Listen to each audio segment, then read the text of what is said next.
ঢাকায় সিনেমার Glamour queen Nusrat Faria একদিকে যেমন রূপ ও মেধার সংমিশ্রণ, তেমনি তার মুখে সবসময় নতুন কিছু শোনা যায়। সম্প্রতি এক টক শোতে এসে তিনি এমন এক কথা বলেছেন যা শুনে সবাই অবাক। জায়েদ খান এখন নাকি বাংলাদেশের অর্ধেক মেয়ের ফেভারিট। কেন এমন বললেন ফারিয়া? এই কথার পেছনে কি কোনো ইঙ্গিত লুকিয়ে আছে? নুসরাত ফারিয়া নামটি এখন শুধু ঢালিউড নয়, দুই বাংলাতেই জনপ্রিয়। অভিনয়, উপস্থাপনা, গান সব জায়গায় সমান পারদর্শী তিনি।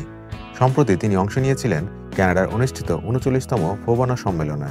সেই সফরের গল্প, আনন্দ আর মজার মুহূর্ত শেয়ার করতে গিয়ে হাজির হন অভিনেতা জায়েদ খানের টক শোতে।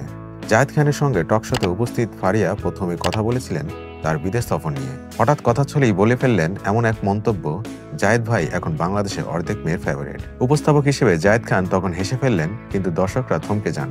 কেন এমন বললেন ফারিয়া? ফারিয়া বললেন, জায়েদ ভাই মিষ্টি মনের মানুষ, দিন দিন তো অনেক হ্যান্ডসাম হয়ে যাচ্ছেন, এত ওয়ার্কআউট করছেন, এখন বাংলাদেশের অর্ধেক মেয়েরই ফেভারিট উনি। এই লাইনটি মুহূর্তের মধ্যে সোশ্যাল মিডিয়ায় ভাইরাল হয়ে যায়। আসলে ফারিয়ার কথার পেছনে কিছুটা সত্যিই ছিল। জায়েদ খান সাম্প্রতিক বছরগুলোতে নিজের ইমেজ বড় রকমের পরিবর্তন করেছেন। নিয়মিত জিম, নতুন ফ্যাশন সেন্স আর আত্মবিশ্বাসী লুক সব মিলিয়ে এখন তিনি এক new version Zayed Khan. Social মিডিয়ায় প্রায়ই দেখা যায় তার ফিটনেস ভিডিও, ফ্যানদের সঙ্গে ছবি আর নতুন প্রজন্মের তারকাদের সঙ্গে আড্ডা। এমন রূপান্তরই হয়তো ফারিয়াকে বলিয়ে দিয়েছে আগে ছিলেনই, এখন অনেক ফিট হয়েছেন। ফারিয়া আরও বলেছেন, ওনার সঙ্গে কাজ করা মানে সারাক্ষণ হাসিমুখ খুশি থাকা, কারো মন খারাপ থাকলে ওনার সঙ্গে কথা বললেই ভালো হয়ে যায়।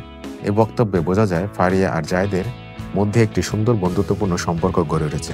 তবে সোশ্যাল মিডিয়ার কিছু দর্শক এটাকে রসিকতা হিসেবে না নিয়ে ভিন্নভাবে ব্যাখ্যা করতে শুরু করেছেন।